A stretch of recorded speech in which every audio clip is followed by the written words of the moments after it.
Here we are again with another box office roundup, and I'm going to tell you right now, it was a karate flu flop. That's right, the film that was supposed to help make this weekend even come in second place at the box office absolutely failed, not only critically, not only by word of mouth, but at the box office itself. What a dismal performance, and I have no excuses, and to be fair, I don't care.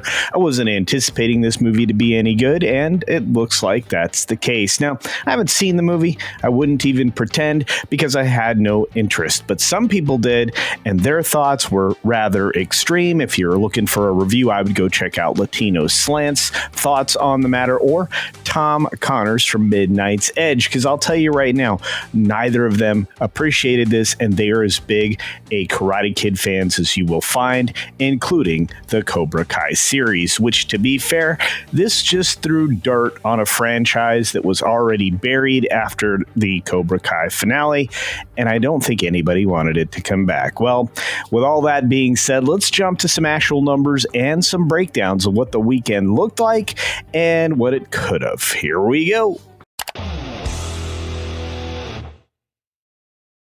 Now, before we get started, just a real quick reminder here. I am on my way to 100K, and I'd like to get there by Christmas. So give me the ultimate Christmas present. Look down below. Make sure you're subscribed to the channel and turn notifications on so you don't miss anything, whether it be a video like this one or a live stream, which is featuring you oftentimes. You just want to be informed, don't you? Well, you probably also want to be entertained. You get both here. But let's get on with the show. Looks like the box office Thursday previews were the story of what was going to happen here. Lilo and Stitch still did well on Thursday at $9 million. Mission Impossible did $4.3 million. Not terrible. But Karate Kid, $2.3 million, kind of gave us exactly what we expected. Failure. And that's unfortunate because I know a lot of people were rooting for this particular film.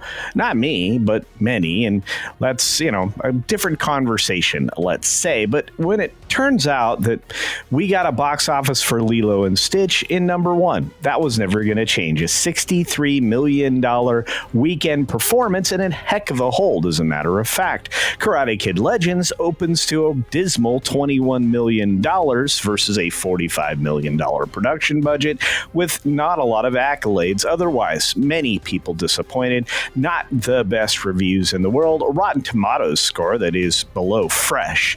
And, being in third place with Mission Impossible 8 still hanging in there at number 2.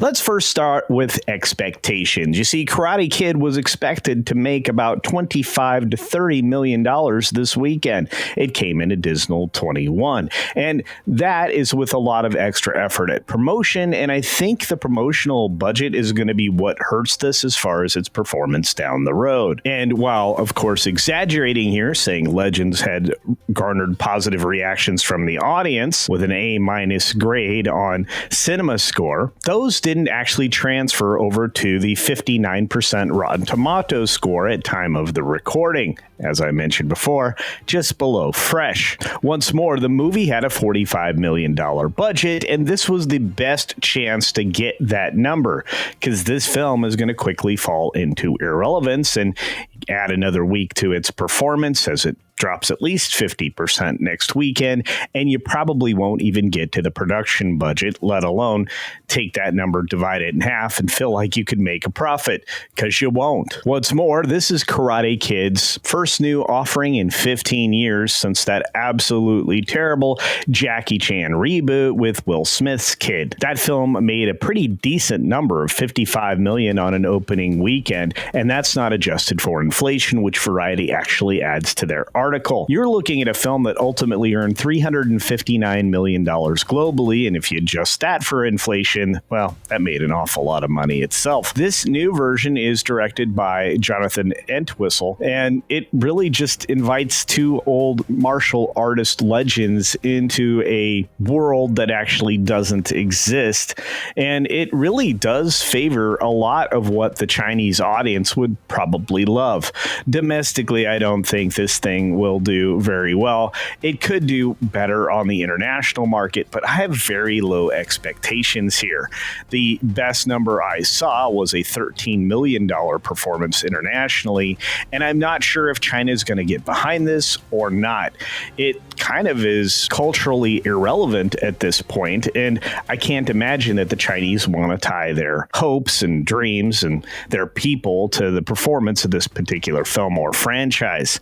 In fact, I would say this is kind of a shaming moment for Jackie Chan, who, according to many reviews, just kind of wasn't there enough.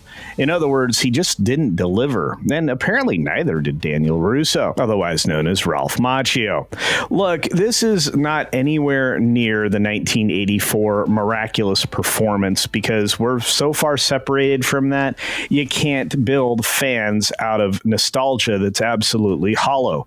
Nobody of the modern age is even familiar with most of the context that actually the show relied on because it is so far separated from the three original films. And I guess the bigger problem, if we want to pay attention to it, is the simple fact that this is opening in position 3. There are 2 other films that opened last weekend that are just hanging in there. This is like a dismal performance from a moderate horror film, which would probably have done better in this slot, to be fair. In fact, for comparison, on the second weekend, Lilo and Stitch reboot topped the box office at $63 million, as we mentioned before. It's still in 4,400 venues, and the sales dropped about 57% from 146 million. I have to say, that's a very solid hold and something I wasn't anticipating. I would have figured that the perfectly timed release on the way into summer and the beginning of summer vacation for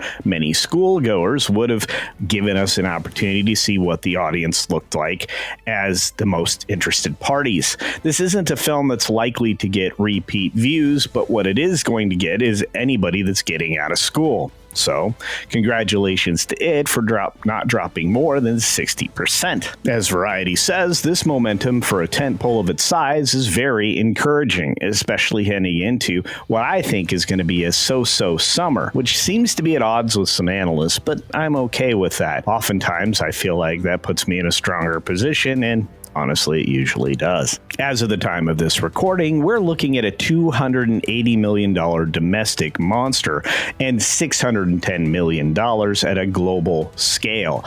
What that also tells me is this film has a shot at $1.2 billion, and the only way that it'll get further is if Disney clears out some space. Now, if you're interested, go check out WDW Pro's video all about this and whether or not this film has a bigger shot if they move Elio out of the way. And to be fair, I think he's 100% right. Go check out that video.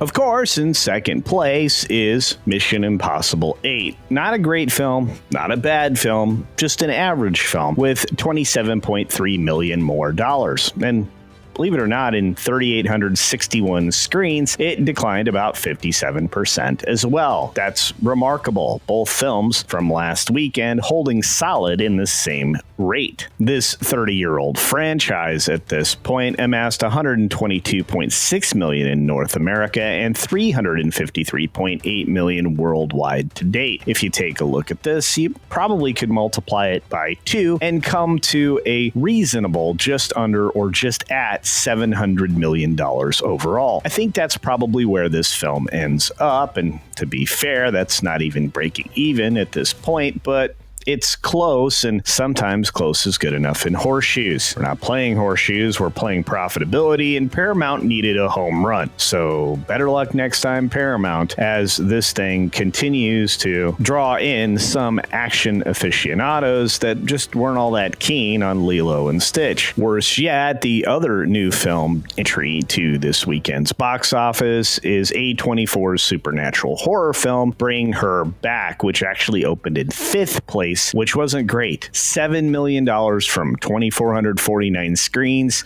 on a $20 million budget isn't going to get you there. And to be fair, this is something that A24 suffers from, more of a hit or miss situation with titles that sometimes people aren't aware of or interested in. And if they only stick with horror, that's going to be quite the limiting factor indeed. And finally, all we can do at this point is look forward. I would think that films like F1 and a couple of others out there might actually build the box office this summer, just not to the heights that a lot of people anticipated, over $4 billion in the course of the 3 months that make up this period of time. Jurassic World Rebirth may do well, as I mentioned before. F1, Fantastic Four, the first steps, which I think are going to be the last steps for Marvel, and Superman, which I'm just lukewarm on, and I really want to be good, are about all out there that'll drive the numbers forward or make the box office bigger. And to be fair, we can only count on about 50-50 when it comes to those films. F1 might be the surprise. It might be the sleeper of the summer, and I can't wait to see that myself. Jurassic World Rebirth hasn't really flipped my lid, and I think that film was set to disappoint despite what I would say are amazing visuals. Fantastic Four, First Steps, or